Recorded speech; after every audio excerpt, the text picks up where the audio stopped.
વડાપ્રધાન નરેન્દ્ર મોદીનું સંબોધન છે, સીધા જઈશું ત્યાં। लेवल तक ला पाएंगे, शेप कर पाएंगे, सिखा पाएंगे तो भविष्य में उस विद्यार्थी को बाकी सब्जेक्ट का कंटेंट समझने में और आसानी रहेगी। मैं इसके लिए आपको एक सुझाव देता हूं। ये जो छोटे छोटे बच्चे हैं, उनके साथ और 25-30 उनके दोस्त भी होंगे क्लास में। आप उनको कहिए कि चलो भाई, तुम कितनों के नाम जानते हो, बोलो। फिर कहो, अच्छा तुम कितनी तेजी से नाम बता सकते हो, बोलो। फिर कहिए कि तुम तेजी से भी बोलो और उसको वहां खड़ा भी करो। आप देखिए उतनी कितनी प्रकार की टैलेंट डेवलप होने शुरू हो जाएगी और उसका कॉन्फिडेंस लेवल बढ़ जाएगा।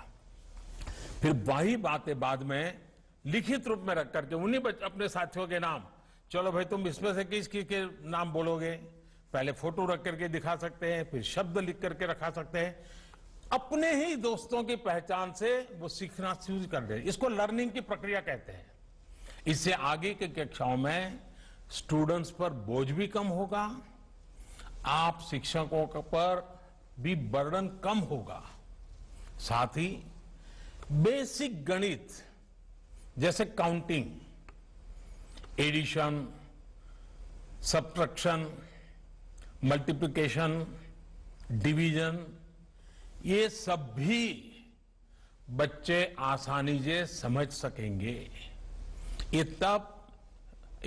तब संभव होगा जब पढ़ाई किताबों और क्लास की 4 दीवारियों से बाहर निकालकर वास्तविक दुनिया से जुड़ेगी, हमारे जीवन से, आसपास के परिवेश से जुड़ेंगी, आसपास की चीजों से, रियल वर्ल्ड से बच्चे कैसे सीख सकते हैं। इसका एक उदाहरण ईश्वर चंद्र विद्यासागर की एक जीवन कहानी में देखने को मिल रहा है। कहते ईश्वर चंद्र विद्यासागर जी जब 8 साल के थे, उन्हें तब तक अंग्रेजी नहीं पढ़ाई गई थी। एक बार वो अपने पिता के साथ कोलकाता जा रहे थे। रास्ते में सड़क के किनारे उन्हें अंग्रेजी में लिखे माइलस्टोन्स दिखे। उन्होंने अपने पिता से पूछा कि यह क्या लिखा है। उनके पिताजी ने बताया कि इसमें कोलकाता कितनी दूर है ये बताने के लिए इंग्लिश में गिनती लिखी है। इस उत्तर से ईश्वरचंद्र विद्यासागर के बाल मन में और जिज्ञासा बढ़ी।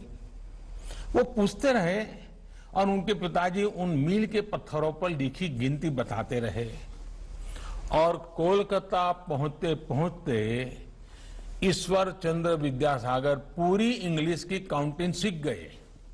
1 2 3 4 7 8 9 10 उनको आ गया। ये है जिज्ञासा की पढ़ाई। जिज्ञासा से सीखने और सिखाने की शक्ति।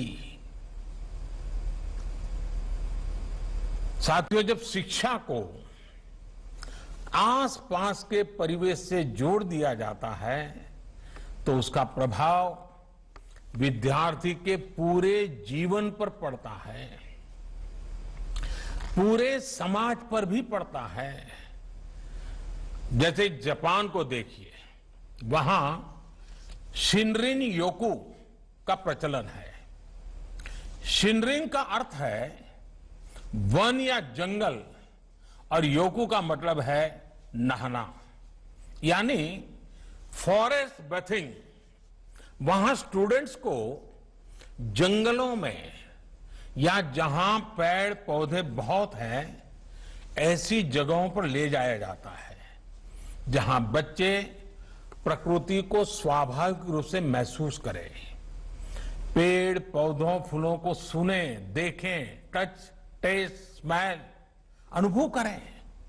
इससे बच्चों का प्रकृति और पर्यावरण के जुड़ाव भी होता है और उनके होलिस्टिक तरीके से डेवलपमेंट को भी बढ़ावा मिलता है। बच्चे इसे एंजॉय भी करते हैं और एक साथ कितनी सारी चीजें सीख भी रहे होते हैं। मैं जब गुजरात में मुख्यमंत्री था तो मैं एक कार्यक्रम चलाता था।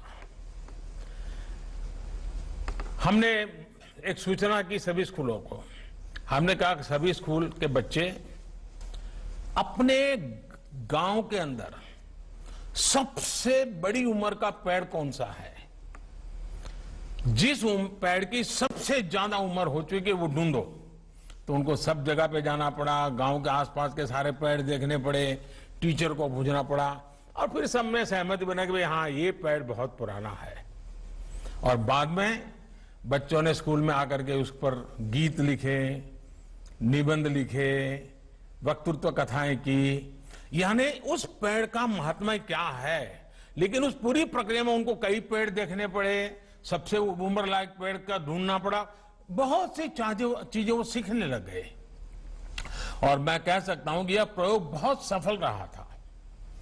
एक तरफ बच्चों को पर्यावरण की जानकारी मिली, साथ ही साथ उन्हें अपने गांव के विषय में ढेर सारी जानकारियां प्राप्त करने का मौका भी मिला।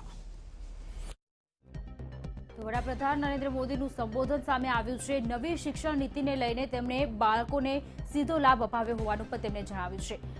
શિક્ષકો સાથેની વાતચીત તેમણે કરી, બાળકોની ક્ષમતામાં વધારો થઈ રહ્યો છે। આ નવી શિક્ષણ નીતિ જે અમલમાં આવી છે તે અંતર્ગત વડાપ્રધાન નરેન્દ્ર મોદીએ વાતચીત કરી શિક્ષકોની સાથે અને તેમનું સંબોધન પણ કર્યું। તેમણે જણાવ્યું છે કે બાળકોને ઘણી મદદ આ નવી શિક્ષણ નીતિથી થશે।